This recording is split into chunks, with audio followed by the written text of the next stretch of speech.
bibliothèque. Vous savez qu'à Paris, on a aussi une très grande bibliothèque. Oui, mais je ne l'ai pas vue quand j'y suis allée. C'était il y a combien de temps? Ah, ça fait déjà un moment. La dernière fois que je suis allée, c'est en 92. Elle était en construction, là. Elle n'était pas encore ouverte au public. Donc c'était un peu après le congrès de 87. Oui, oui, absolument. Vous aviez rencontré des astrologues quand vous étiez venu à Paris Oui, j'avais vu Yves Lenoble et puis Solange de Maillet. Ah oui? Oui. C'était à quel mois vous étiez venu? Je suis allée de mémoire, il me semble que c'était au mois de mai. C'était pas au moment d'un congrès, vous avez rencontré indépendamment? Non, indépendamment. J'étais allée à Lille, j'avais fait quelques villes, parce qu'à l'époque, j'avais un ami français, et on allait visiter sa famille. Oui, mais c'était pas que Solange de Maillet, vous disiez, était en... Solange de Maillet, à l'époque, Belgique. Oui, elle était en Belgique, et j'avais été la visiter à ce moment-là. Alors les relations... parce que finalement, souvent, vous savez, nous avons par exemple en France une fédération des astrologues francophones. Oui. En réalité, il n'y a pas du tout de... C'est un nom qui est un petit peu utilisé abusivement parce que dans cette fédération, il y a quasiment que des Français. Oui. Et, on essaie justement d'avancer là-dedans et de faire que le mot francophonie astrologique soit vraiment corresponde à une réalité. Oui. Moi, j'étais en Ville en 92, j'ai rencontré pas mal d'astrologues, j'ai rencontré Mme Irsi, j'ai rencontré Nicole Chenu, M. Philippon, M. Cyr, je vais retrouver d'ailleurs dans quelques jours. Oui, Jacques Cyr, oui. Je vais aller le voir. Marc Berriot. Oui, Marc Berriot ne fait plus d'astrologie. Oui. Mais il a cédé le flambeau à... M. Jean-Baptiste Bélanger et M. Roch Berger. Je me suis renseigné. Donc vous surveillez, enfin vous participez au milieu astrologique depuis pas mal d'années quand même. Moi j'ai été très active au sein de la communauté astrologique dans les années 80, surtout. En 1981, il y avait à l'époque le mouvement astrologique qui était, où il y avait un petit groupe d'astrologues, Marc Berriot en était, il y avait Gilles Poulain, il y en avait quelques autres. Je ne sais pas si Axel Harvey était dans le mouvement. Vous parlez vraiment du début des années 80? Au début des années 80. Une trentaine d'années quasiment. Ah oui, absolument. Ça fait déjà un moment. Puis après ça, il y a eu, et ensuite ça s'est... moi, j'ai été du côté anglophone pendant. Il y avait beaucoup d'activités du côté anglophone avec le Astrological Society of Montreal, qui à ce moment-là était uniquement en langue anglaise. Mais on faisait venir beaucoup d'astrologues américains à l'époque. Alors, on a eu Robert Kahn qui est venu, Stephen Forrest, on a eu Nancy Hastings, on avait beaucoup des grands noms qui venaient. Parce que du côté francophone, il ne se passait pas grand-chose. Et à ce moment-là, ce qui est arrivé, c'était du bénévolat à l'époque. Hein. Moi, j'ai été trésorière, ensuite j'ai été présidente. Et quand j'ai été présidente, j'ai mis ça bilingue. Et puis, ça, j'ai été présidente, c'est ça, vers la fin des années 80, là. À l'époque du congrès ou avant le congrès? C'était un peu avant le congrès. Un peu avant le congrès. Et après ça, quand j'étais présidente aussi dans cette période-là, on avait fait venir conjointement, à ce moment-là, il y a une autre association qui est née, avec justement Nicole Chenu, et puis il y avait Thérèse de Vernal. Oui, et puis est née l'Association canadienne des astrologues francophones. Et conjointement, à ce moment-là, moi j'étais présidente de l'Astrological Society of Montreal, et on a fait venir Alan Oken ici en Ontario. On a organisé un grand événement. Parce qu'à l'époque, ça fonctionnait bien. Mais tout ça, c'était du bénévolat. Hein.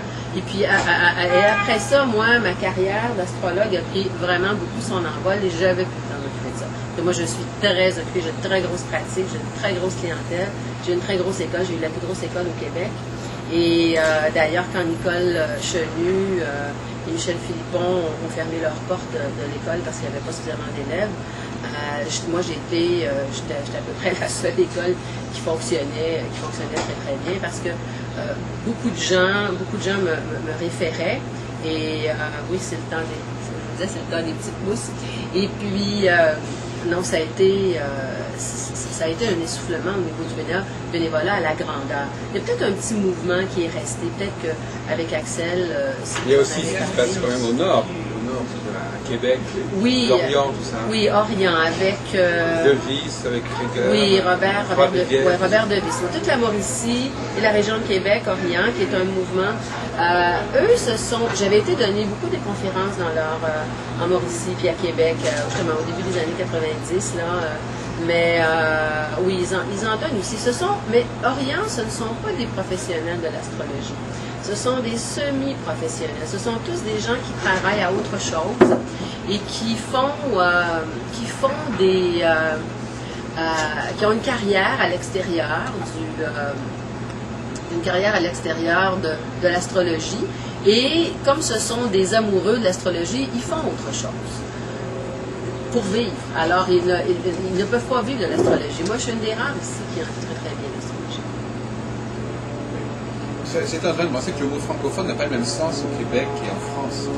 Quand on dit francophone en France, on parle des pays francophones. Oui. Alors que quand vous parlez de francophonie au Québec, vous pouvez opposer le Canada francophone au Canada anglophone. Oui. Le mot n'a pas le même sens. Oui, parce qu'ici, on est très peu qui parlent en français. Il y a au Québec, puis il y a peut-être un peu des franco-ontariens. Mais en Ontario, moi, les astrologues que j'ai rencontrés, ce ne sont pas des francophones, ce sont des anglophones. Ça veut dire que j'ai été assez longtemps du côté des anglophones, alors il y avait plus un mouvement d'astrologues anglophones en Ontario, à Toronto, tout ça. Des gens comme assez connus qui ont fait des livres. Alors, est-ce que vous pensez, c'est une question que j'avais posée aussi à Axel Larue, mais il n'a pas pu me répondre, est-ce que vous pensez que vous pratiquiez plutôt une astrologie d'inspiration anglophone ou d'inspiration francophone?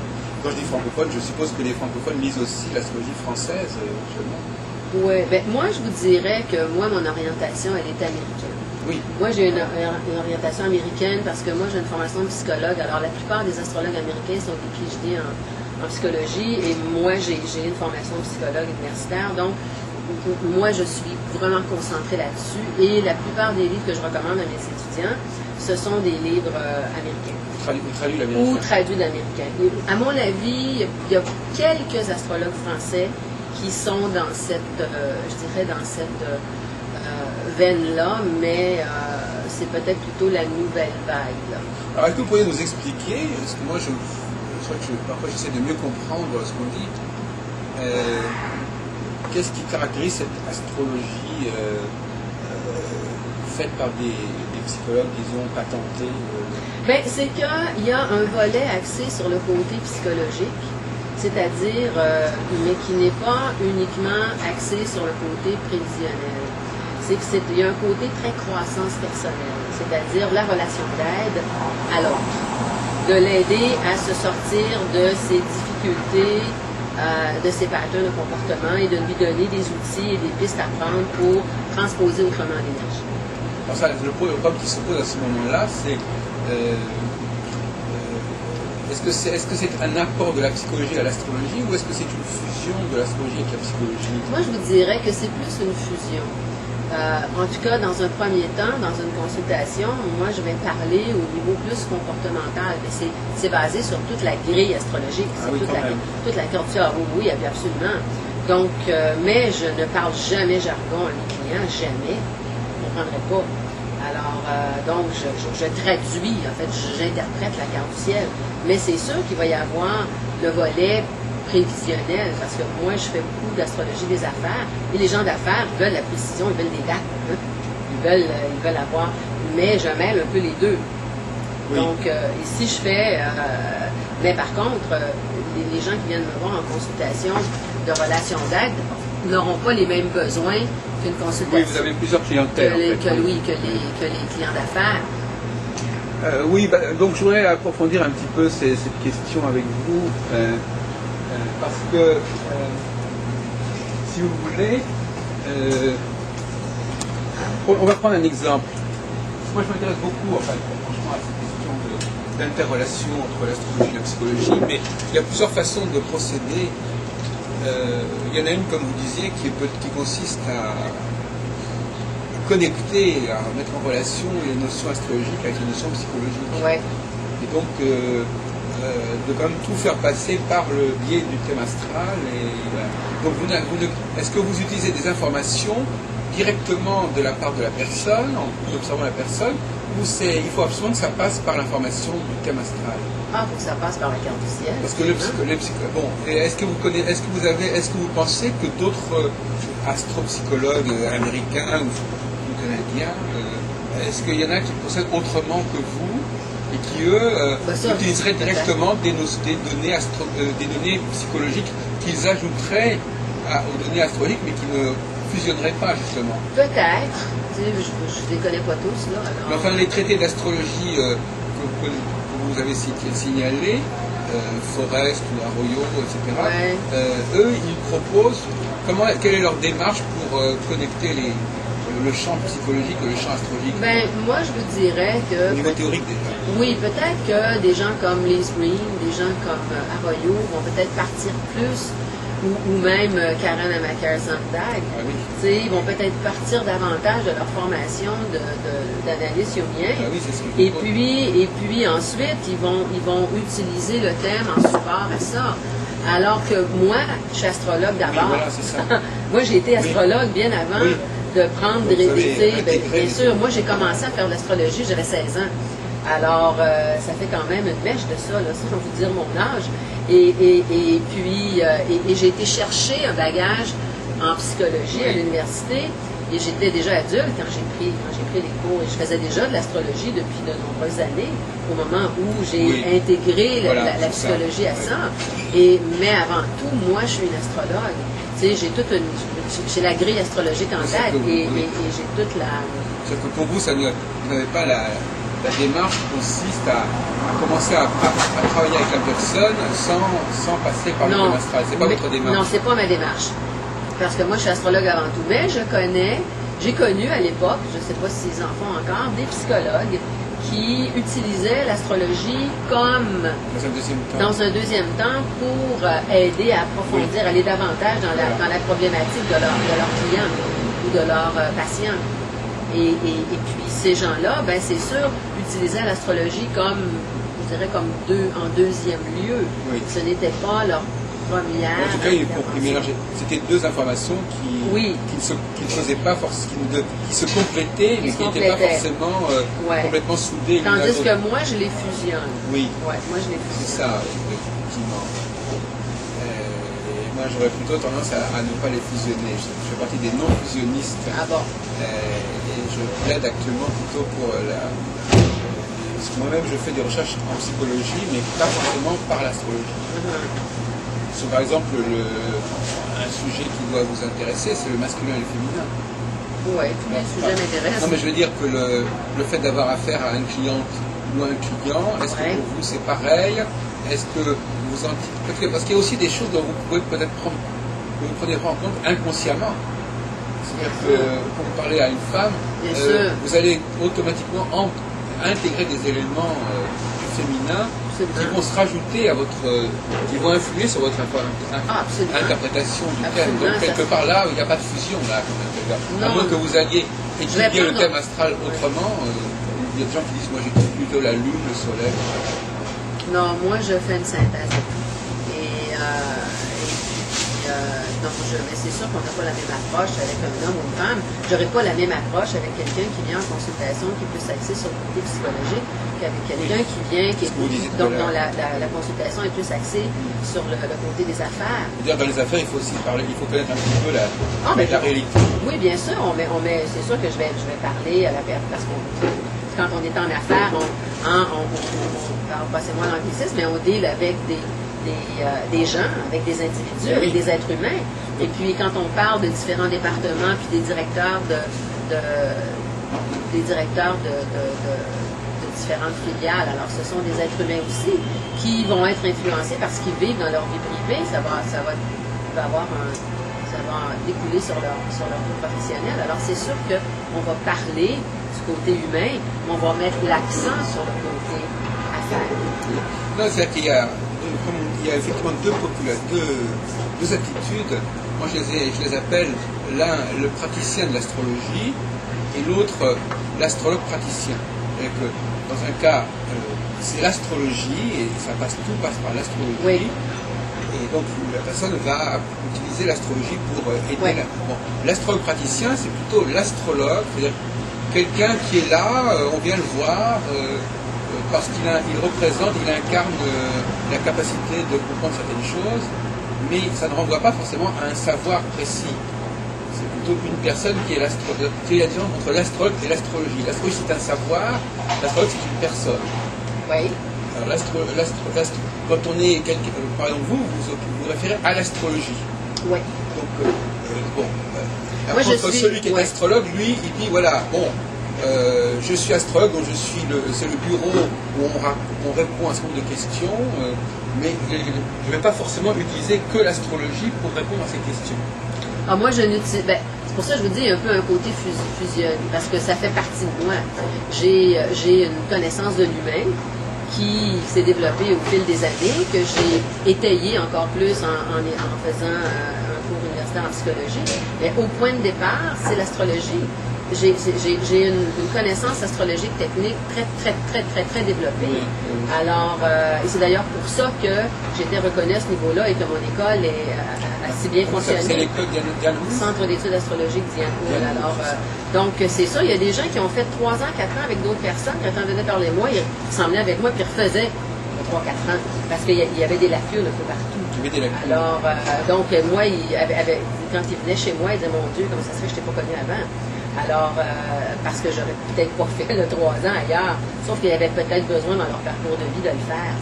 Mais donc, c'est ça, il faut appuyer. En tout cas, moi, j'ai un côté technique très fort, j'ai un côté intuitif très fort, et je combine, parce que j'étais en affaires pendant des années, et je combine le côté affaires et le côté psychologique aussi. Donc, ça fait un tout. Oui, en fait, donc, ça fait un tout. Parce que, par exemple, comment fait-on pour... je vous poser des questions qui sont assez basiques, mais pour comprendre la démarche. Comment fait-on pour... admettons par exemple que vous ayez telle notion psychologique que vous avez entendu parler, comment procédez-vous pour la connecter avec l'astrologie?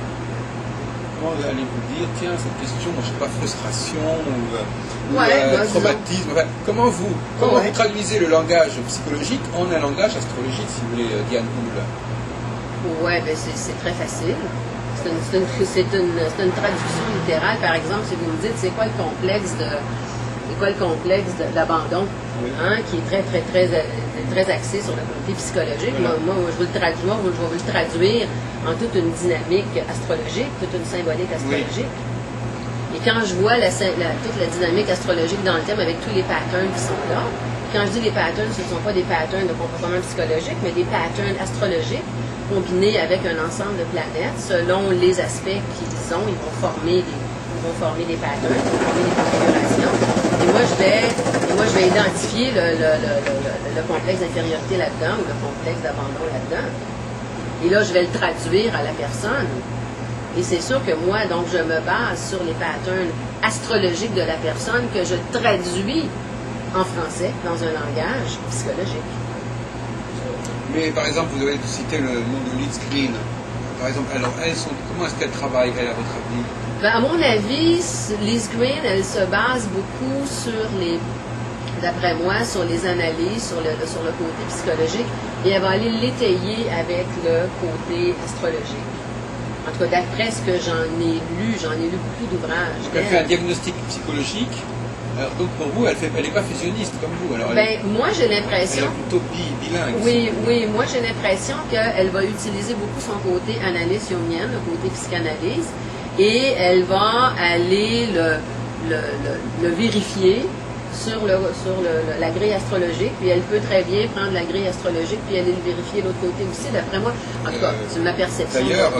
D'ailleurs, c'est une bonne façon de faire, de vérifier, effectivement, de pouvoir avoir des informations par une certaine voie et de voir si ça recoupe la voie de l'astrologie. Parce que je ne sais pas si Liz Green, elle fait de la thérapie, entre guillemets, si elle prend des gens en charge, c'est-à-dire en consultation, puis qu'elle va les voir régulièrement, chaque semaine ou chaque 2 semaines, comme va le faire un analyste. Ah oui, ça. Ça n'est pas mon cas. Mais vous n'êtes pas psychologue. Non, absolument. Là, vous pensez qu'elle n'est pas non plus psychologue, elle n'a pas les méthodes de des psychologues. Elle n'a pas des rendez-vous réguliers. Ben, j'ai aucune idée, mais d'après moi, je pense que, vu qu'elle est analyste jungienne, d'après moi, elle devrait prendre des gens et les voir sur une base régulière et les amener dans un cheminement et utiliser, parce que j'en ai connu des psychologues qui se servaient aussi de l'astrologie et qui recevaient leurs clients en consultation et qui ne leur disaient pas qu'ils prenaient leur carte du ciel,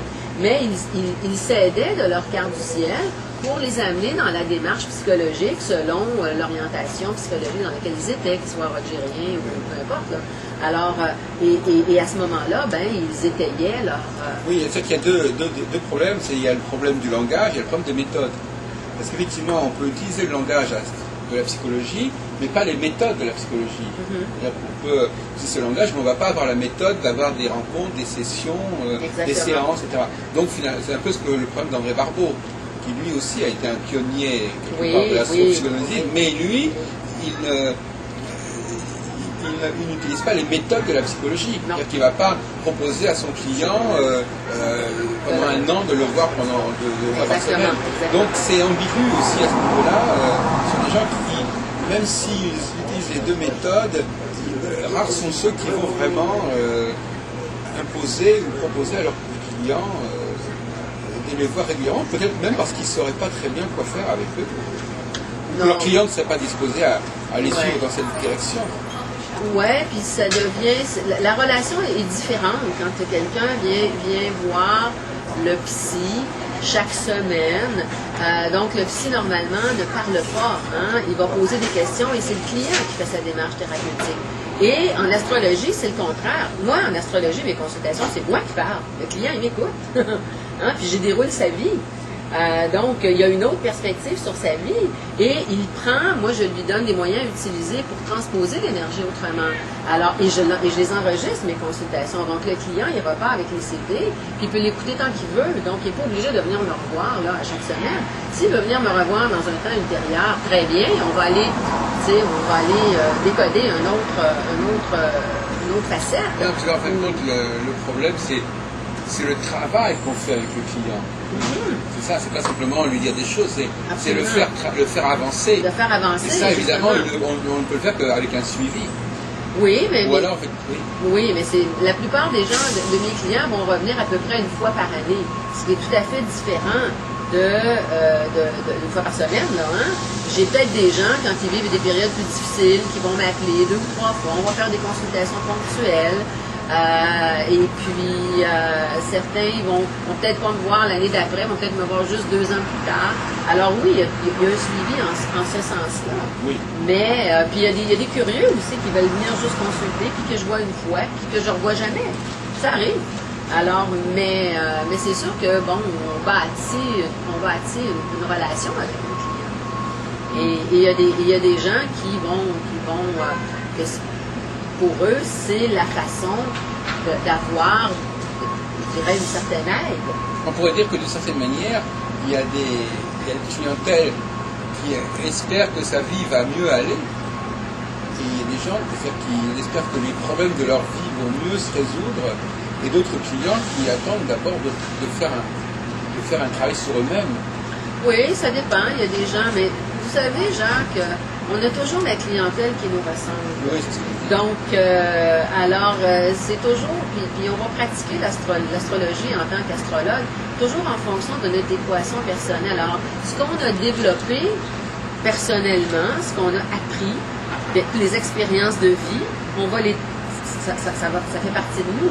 Et on va utiliser tout ce qu'on est dans une consultation. Donc, c'est sûr qu'un client pourrait aller voir 3 astrologues différents, puis il aurait 3 attitudes différentes, 3 points de vue différents, même si on peut lui expliquer au niveau de la base, c'est un peu la même chose. C'est comme si vous allez voir un dentiste. Moi, j'ai fait l'expérience. Hein, allez voir 3 ou 4 dentistes différents, puis vous allez avoir 3 et 4 diagnostics différents. C'est la même chose avec un astrologue. C'est la même chose. Oui, effectivement. C'est-à-dire qu'en fin de compte, chaque éclairage sera intéressant. Je trouve que les gens peuvent se retrouver aussi dans des choses très différentes. Absolument. Ils ont une malléabilité, ils ont une fluidité de leur représentation psychique qui est quand même assez illimitée. Oui, puis ça dépend de ce qu'on vit dans le moment présent aussi. Alors, selon les transits que la personne va vivre, elle va être dans un certain état d'esprit. Donc, ça va l'influencer. Si elle est dans des gros transits difficiles, elle va peut-être chercher des réponses à ces questions fondamentales dans sa vie. Puis bon, elle est centrée sur son essence. Puis si elle est dans un autre moment de sa vie où est-ce que, elle veut développer sur le plan professionnel, elle ne sera pas du tout dans le même état d'esprit. Elle ne recherchera pas du tout les mêmes réponses à ces questions. Oui, ça pose la question qu'effectivement, la prévision, c'est aussi psychologique. C'est qu'on prévoit un changement d'état psychologique. C'est toujours basé sur la psychologie. Toujours. On ne peut pas avoir une conception trop figée de la personne. Comme je dis à mes étudiants, c'est jamais coulé dans le béton. C'est toujours du cas par cas et ça dépend toujours de l'ensemble. Un transit ne s'interprète jamais seul, c'est toujours en fonction de l'ensemble. Mais finalement, est-ce qu'on peut... Il y a une question qu'on se pose souvent. Est-ce que la pratique de l'astrologie prouve l'astrologie ou elle fait seulement pour l'appliquer? Est-ce qu'on a une vérification? Est-ce qu'on peut employer le mot vérification quand on est astropraticien? Est-ce qu'on peut parler de vérification? Dans quel sens? Est-ce que les gens avec qui on travaille vont nous permettre de vérifier la valeur de l'astrologie? Ah, vous voulez dire, est-ce qu'on va avoir un feedback du client par la suite? Est-ce que le client est la référence qui permet de valider le travail de l'astrologue, de valider non seulement le travail de l'astrologue, mais de valider l'astrologie? Est-ce que le client valide l'astrologie? Ah, bien sûr. Parce que comme on l'a dit tout lui-même, il est quand même... s'il valide l'astrologie, ça veut dire qu'il est porteur lui-même d'un savoir qui pourrait confronter à l'astrologie. En fait, et ce savoir, c'est ça va sur lui-même. Est-ce qu'il se connaît véritablement pour pouvoir dire ce que vous me dites est vrai ou faux dans l'absolu? Moi, en tout cas, ce que je vois dans les consultations, c'est que les gens sont absolument renversés. Ils disent, mon Dieu, je pensais pas que tu pouvais voir tout ça sur une feuille, et sur une seule carte. Et donc, ils sont complètement renversés. Et puis, ils me valident à chaque étape. Parce que moi, je leur dis au départ, si je vous dis quelque chose qui ne vous semble pas juste, vous m'arrêtez. Alors, et puis par la suite, on va souvent me vérifier les prévisions aussi. Alors, donc, oui, tu m'avais dit ça, c'est arrivé. Pourquoi on me réfère? Parce que ce que je dis, ça fonctionne. Je suis dans le même réseau d'affaires, dans le réseau des femmes d'affaires depuis 1993. Et j'ai un bassin de clientèle là-dedans qui me réfère tout le temps. Puis bon, alors si ce que je disais n'était pas juste, j'aurais un feedback. Je pourrais dire, évidemment, je ne suis pas à 100%. Je dirais que j'ai une très bonne moyenne au bâton. À peu près, j'ai des résultats à 92-95%. Donc ça. Mais donc, ce serait plutôt l'aspect prévisionnel qui vérifierait l'astrologie.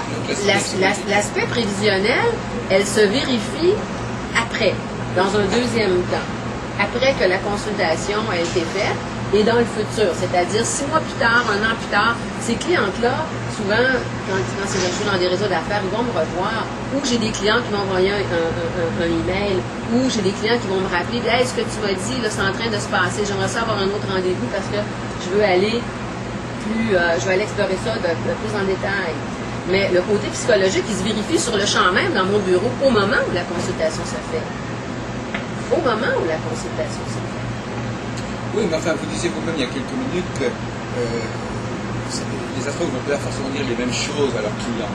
Oui, mais ça dépend comment c'est dit. Alors, c'est sûr que, bon, tu sais, je ne sais pas comment les autres fonctionnent. Moi, j'ai mis ma propre méthode au point.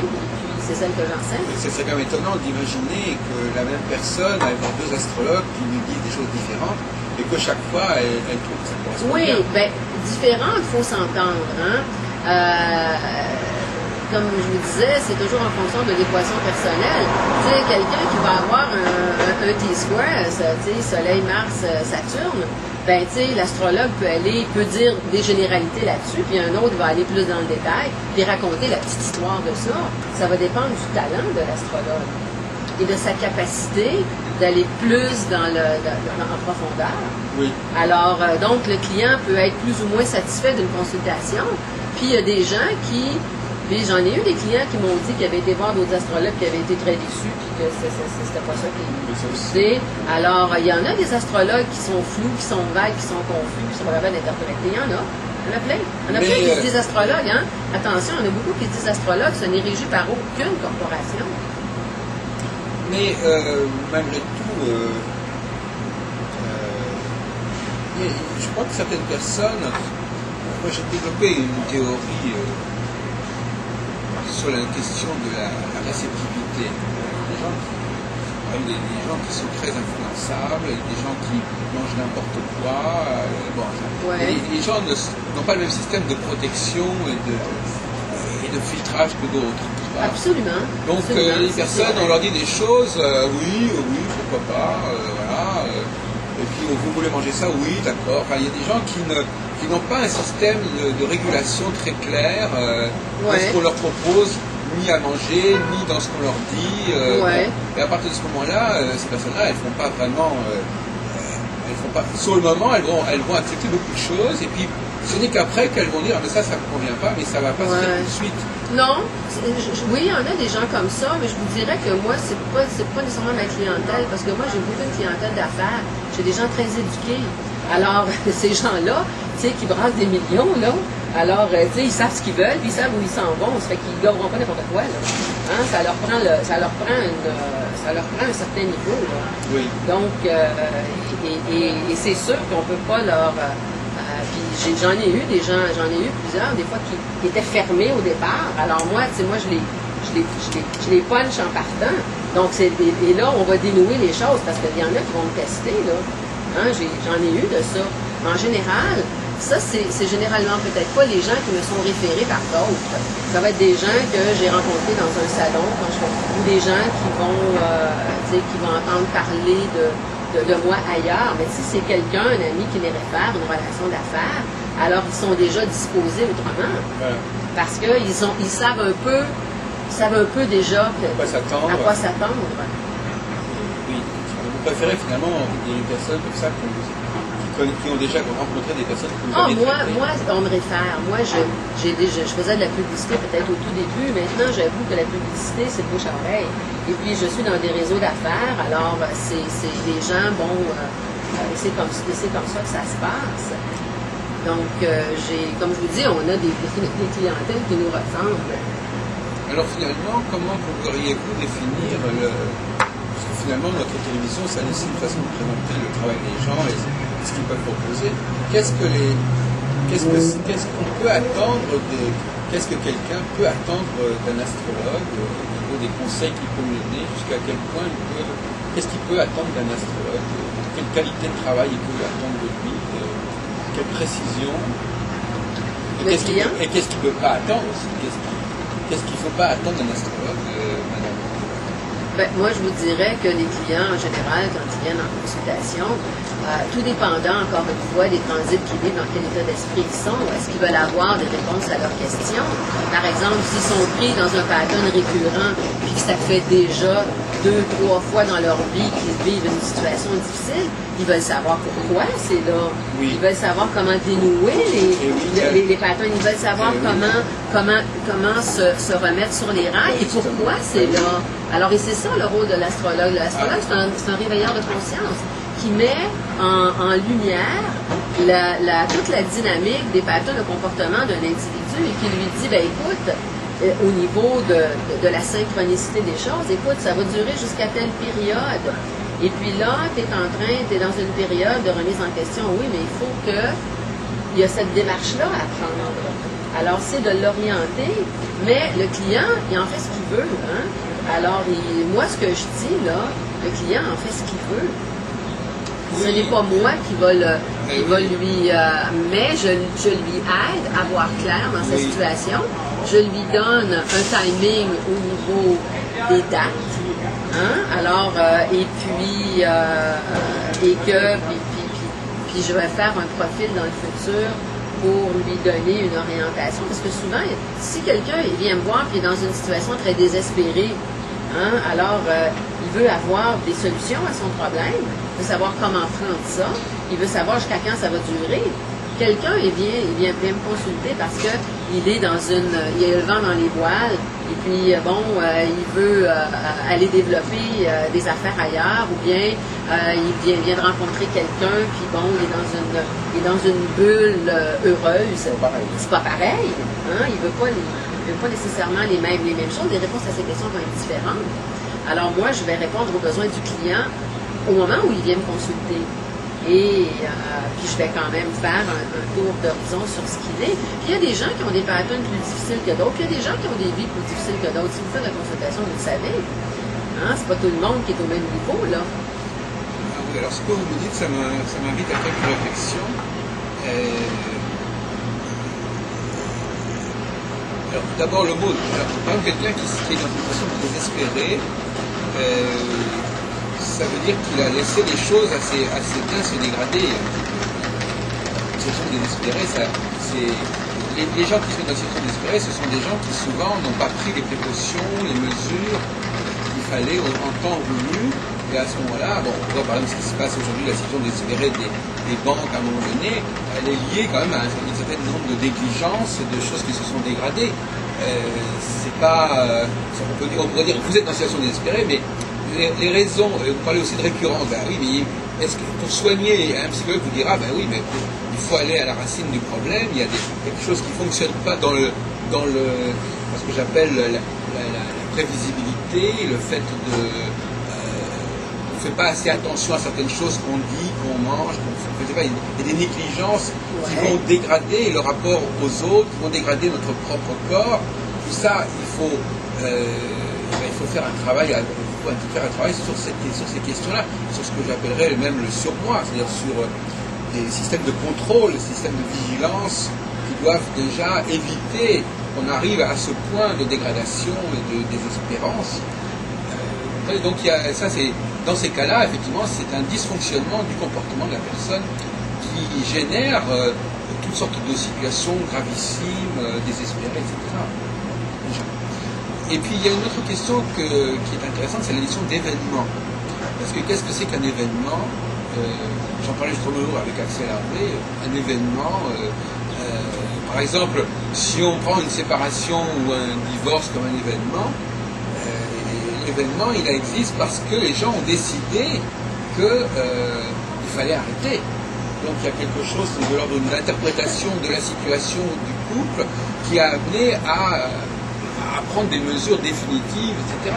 Donc peut-être que cet événement n'aurait pas eu lieu si on avait compris les choses autrement, si on n'avait pas laissé les choses se dégrader également. Enfin, la notion d'événement est souvent liée à quelque chose d'extrême.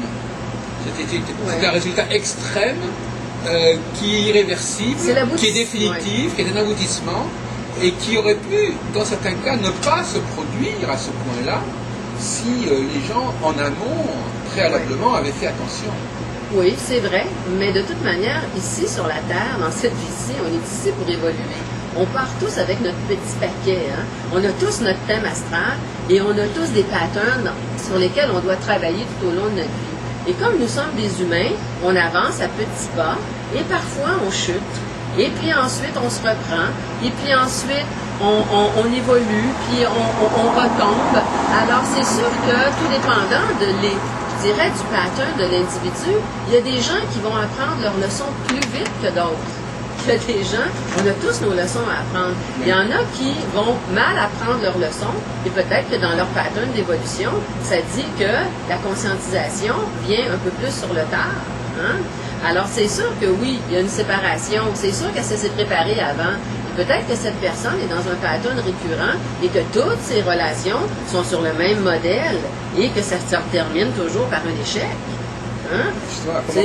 Alors, à ce moment-là, le rôle de l'astrologue, c'est de mettre en lumière le pattern relationnel et de montrer à l'individu que dans le passé, telle relation, de faire le lien entre les différentes relations et les différentes synchronicités selon les transits qu'il y a eu à ce moment-là, parce que les transits se répètent, mais jamais de la même manière. Ce sont des cycles. Et des cycles se répètent parce que, puis selon et on est dans une multitude de cycles qui vont s'entrecroiser pour justement faire en sorte que l'individu apprenne. Et le rôle de l'astrologue, c'est ça. C'est de mettre en lumière pour que la personne le voit et que dans une prochaine relation, elle soit plus vigilante. Mais ça se peut qu'elle oublie en cours de route. Parce que l'astrologue, même s'il lui a dit, moi j'en ai des clients qui m'ont dit, oh mon Dieu, si je t'avais écouté, ça ne serait pas arrivé. Mais ils ne l'ont pas fait. Ils savaient. Ils avaient déjà la notion, mais ils sont allés au-delà. Ils ont pensé que, parce que l'être humain est ainsi fait. Ben oui, parce il y a que des gens qui rechutent. L'être humain est ainsi fait, Jacques. Oui. Si on ne vit pas des crises, on ne change pas. Il faut vivre des crises, parce qu'il faut souffrir, autrement dit, pour nous faire réfléchir et que là, la situation change. Alors, c'est pour ça que souvent des gens vont se rendre jusqu'à une certaine extrême pour arriver à cette souffrance qui va leur ouvrir les yeux. Parce que sinon, ils ne voient pas. Et là, le cri d'alarme arrive là, quand ils sont sur le bord du précipice. Là, hein? Oui, et là, ils vont appeler à l'aide. Oui, Et puis avant, pourtant, ils s'en allaient vers le précipice, mais ils se disaient, oh mon Dieu, c'est inconscient, tout ça, c'est des patterns inconscients. La personne ne s'en rend pas compte. À un moment donné, elle a dépassé la limite, elle a dépassé les bornes, puis elle se rend compte que, my God, elle est encore dans le même pattern. Et ça, c'est le rôle de l'astrologue. Et on est tous, puis je dirais qu'on a tous nos patterns, et nos patterns ne sont pas, peut-être que les miens sont peut-être moins difficiles que ceux de l'autre, puis peut-être que l'autre sont plus difficiles que l'autre personne. Alors, on est l'être humain, il n'y a pas d'égalité. Hein? On est dans un monde où il y a plein d'inégalités. Donc, on ne vit pas tous au même niveau, on ne vit pas tous à la même chose. Donc, et c'est ça, on est tous des cas individuels, puis c'est ça le rôle de l'astrologue. Je trouve qu'il n'y a rien qui est coulé dans le béton. Tout est individuel, c'est tout du cas par cas. Oui, alors, effectivement, derrière tout ça, il y a la question de la prévoyance. Il y a des gens qui sont imprévoyants, et par conséquent, qui n'ont pas pris, qui ont laissé, il y a des signaux qui devaient leur indiquer que ça n'allait pas, ou qu'il ne fallait pas continuer. Ils ont continué, ils ont outrepassé un certain nombre d'avertissements. Ils les ont ignorés, tout simplement. Et on peut se demander si justement c'est pas cette population de gens qui ignorent un certain nombre d'avertissements qui sont la population privilégiée de l'astrologue. Parce que la question que je voudrais vous poser, qui va peut-être vous surprendre, c'est des gens qui ne vont pas voir les astrologues. Pourquoi certaines personnes vont, mais pas d'autres? Même parmi vos clients, tous les gens de leur profession ne vont pas voir des astrologues. Non. Et donc ces personnes qui vont voir des astrologues et qui ont effectivement qui appartiennent à ce milieu social particulier, elles ont peut-être aussi un profil particulier, elles ont peut-être des problèmes particuliers qui ne sont pas forcément, qui sont peut-être pas forcément ceux de tout le monde. Moi, je pense que pour aller voir un astrologue, ça prend déjà une ouverture.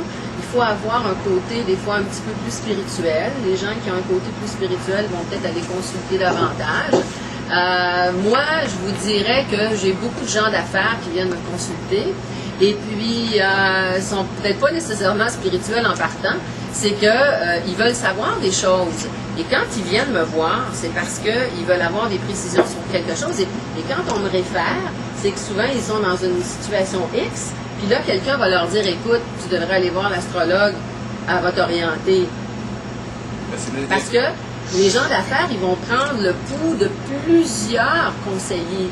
Tu sais, ils vont aller voir des coachs dans toutes sortes de choses. Et c'est un son de cloche de plus dans leur cas. Les gens qui ont des problématiques plus, je dirais, plus psychologiques, ben c'est sûr que, bon, qui viennent me voir sur une base régulière, j'ai des clients, ça fait 15-20 ans qui viennent me voir, et c'est sûr qu'ils ont évolué. Je les ai aidés dans leur vie. Alors, en quelque part, c'est sûr que pour eux, ils me disent, bon, ben, tu sais, merci à chaque fois, parce que ça les aide, justement, à ne pas retomber. Parce que quand, par exemple, mais moi, je ne prends pas en charge, et moi, je leur dis ce que je vois, je leur dis, et ils en font ce qu'ils veulent, selon ce qu'ils sont, à ce moment-là. Oui. Alors, tu sais, on a chacun notre évolution. Oui, mais enfin, effectivement, ils ont... c'est vrai que les gens, par exemple, ils savent très bien qu'ils ne doivent pas fumer, mais ils fument. Voilà. Donc, parce qu'on ne sait pas trouver, on n'arrive pas on ne sait pas par quelle bout les prendre pour que les choses changent. Oui, mais les gens évoluent et changent à leur rythme. À leur rythme. On ne peut pas imposer un rythme à quelqu'un. On prend un Saturnien, il y a un rythme lent. C'est sûr qu'il va évoluer plus lentement, puis plus sûrement peut-être. Quelqu'un d'autre va avoir un Uranien qui va être un rapide, il va évoluer de différentes façons. Un Plutonien, les gens qui ont beaucoup de fixes vont évoluer de différentes manières. On est tous un ensemble de composantes, puis on va le faire chacun à notre façon. Mais pour revenir à cette notion de prévoyance, apparemment, vous me dites tout à l'heure, parfois il faut passer par des situations critiques pour pouvoir comprendre certaines choses. Il y a des personnes qui, naturellement, sont vigilantes et naturellement perçoivent des choses et qui leur évitent de se mettre dans des situations insolubles. Et puis d'autres personnes, elles ne captent pas certains signes et donc il faut que les choses aillent beaucoup plus loin pour qu'elles se rendent compte de quelque chose. Et ça, effectivement, à partir de ce moment-là, ces populations-là, elles peuvent tout simplement limiter les dégâts, mais elles ont une capacité de prévention qui est limitée aussi. Exactement. Les gens apprennent leurs leçons, chacune à leur façon. Il y a des gens qui apprennent plus vite leurs leçons, donc c'est moins souffrant. Et les gens qui sont plus lents à apprendre, mais tu sais, c'est exactement comme un parent là, qui va aider son enfant à faire ses leçons et ses devoirs. Il y a des enfants qui sont plus obéissants, puis il y a des enfants qui apprennent plus vite. Alors le parent va leur donner plus d'espace, hein? Mais celui qui apprend plus difficilement, qu'il faut encadrer, il va falloir qu'il le soutienne davantage. Il y a des gens qui prennent plus de risques que d'autres finalement. Absolument. Parce que quand on est négligent, on prend des risques. Et par conséquent, Oui, mais il y en a qui prennent des risques. Tu sais, si je prends René Angélil, il en a pris des risques dans sa vie. Puis il y a eu des belles réussites, il y a eu des échecs aussi. Mais il s'est relevé.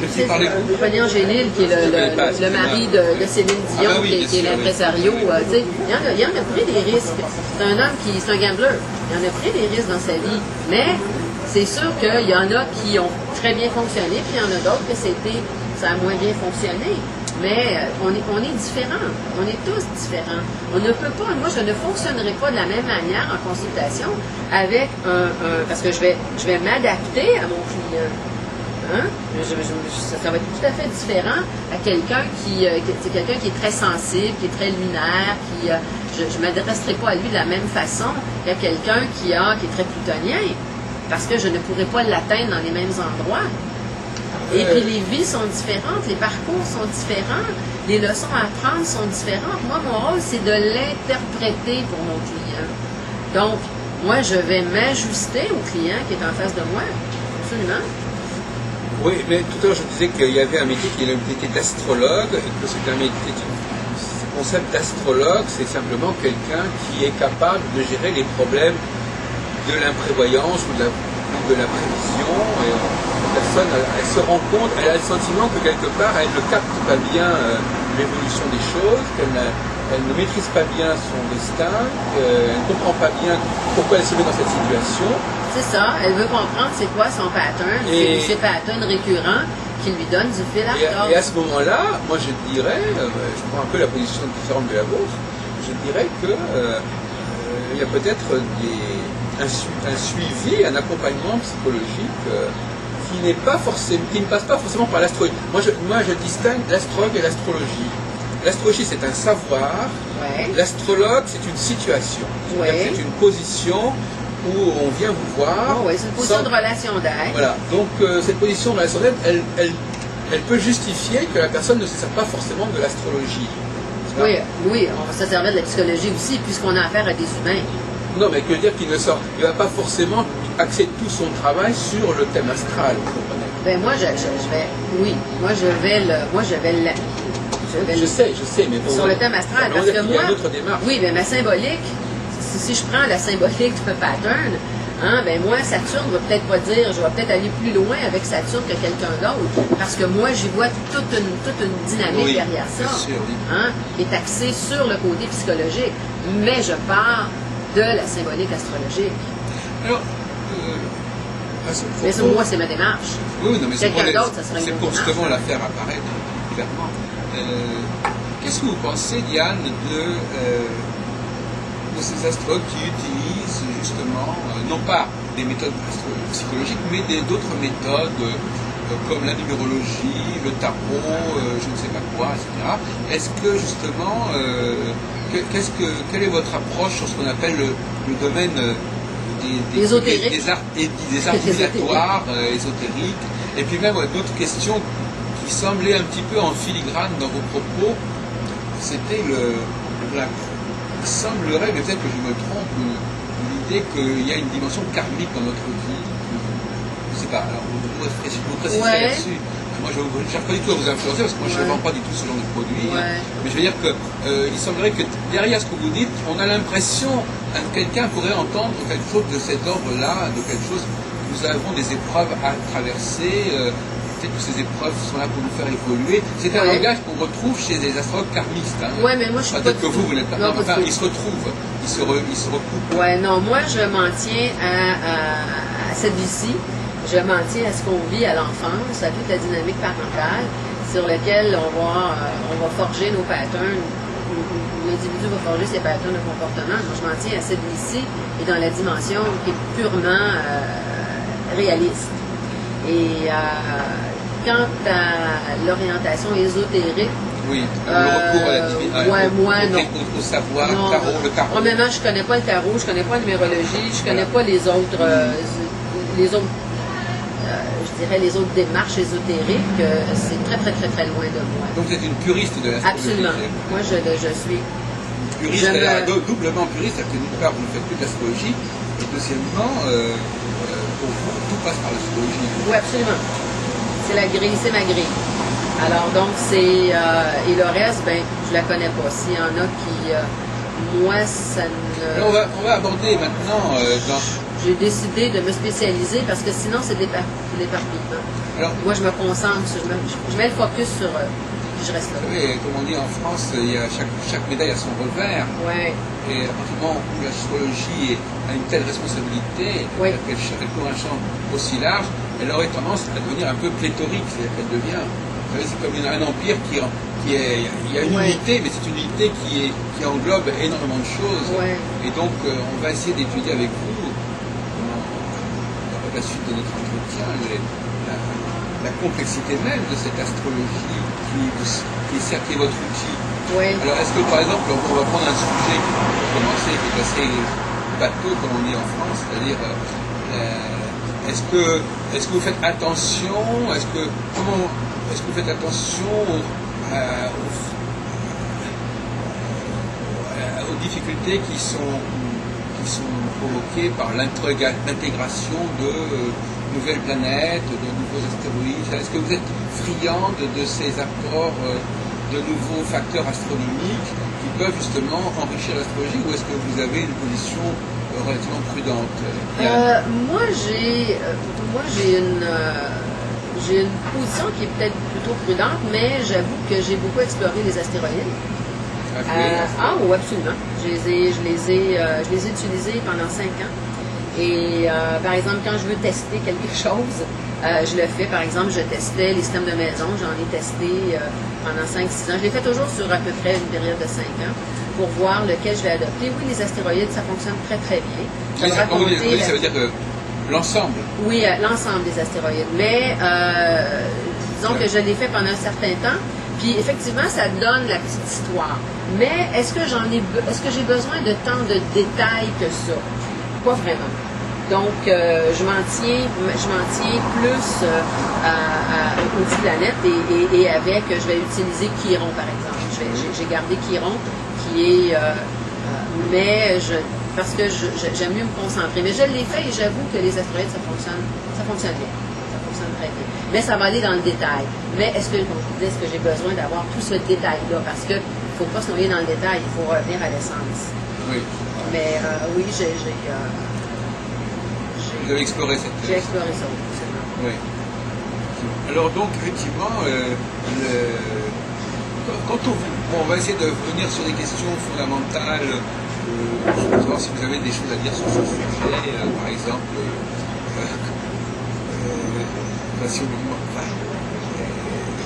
Comment se fait-il que nous soyons sensibles ou en rapport avec les astres? Qu'est-ce qui fait que les astres ont des choses à dire sur nous? Si on vous pose la question comme ça... Les astres n'ont pas des choses à dire sur nous. Les astres sont de l'énergie qui nous influence en tant qu'énergie. Donc, nous sommes de l'énergie et tout ça fonctionne ensemble.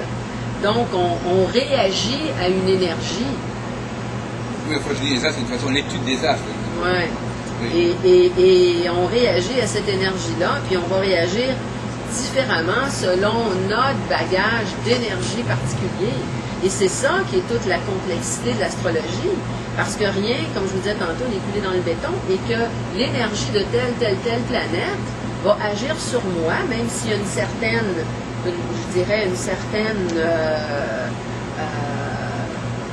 généralité. Pluton va agir sur vous, Pluton agit d'une façon générale, mais il va agir sur vous différemment de ce qu'il agit sur moi. Donc, et c'est ça que l'astrologue doit capter. Et c'est pour ça que tout est toujours en perpétuel mouvement dans un terme astrologique. Il n'y a rien qui est coulé dans le béton, là. Il n'y a rien qui est figé. Même les dynamiques planétaires sont là, mais il faut savoir jouer avec. C'est de l'énergie qui nous influence. Et puis, on est dans un mouvement de plusieurs énergies combinées ensemble. Et moi je l'appelle le ballet cosmique. Et il faut être capable de le danser. Il faut être capable de prévoir les chorégraphies qu'il va y avoir. Et ça demande une gymnastique intellectuelle très très grande et en même temps beaucoup d'intuition. Donc c'est pour ça qu'avec l'astrologie, moi ce que j'aime, parce que c'est compliqué. Moi plus c'est compliqué, plus j'aime ça. Ah. C'est très complexe l'astrologie, très très complexe. Mais il faut le simplifier. Alors à un moment donné, moi, peut-être que j'avais du talent pour ça, parce que je me suis intéressée à l'astrologie et à l'astronomie, j'avais 7-8 ans, puis l'astrologie un petit peu plus tard. J'ai commencé très jeune à m'intéresser à ça, puis à embarquer là-dedans. Alors, c'est comme, pour moi, c'est comme une deuxième nature, tout à fait une deuxième nature. Oui, alors oui, c'est intéressant. J'ai d'autres questions à vous poser, notamment sur la différence entre les élèves et les clients, mais on va voir ça quand je vais changer la cassette. Mais oui, c'est intéressant quand vous dites quelque part, pour vous, quand les choses sont compliquées, c'est un challenge. Ouais. C'est-à-dire que quand c'est compliqué, quand on ne sait pas très bien d'où ça sort, comment ça fonctionne, vous, justement, vous allez dire, j'ai quand même trouvé une solution. C'est déjà une démarche, ça résume bien la démarche de pas mal d'astrologues qui ne sont pas effarouchés par la complexité de l'astrologie, ni par le fait que l'astrologie, on ne sait pas trop bien d'où ça sort, si c'est du lard ou du cochon, etc. On ne sait pas très bien comment. C'est un objet non identifié et ça ne les gêne pas trop parce qu'ils disent moi avec ça je vais en tirer quelque chose de valable. Ouais.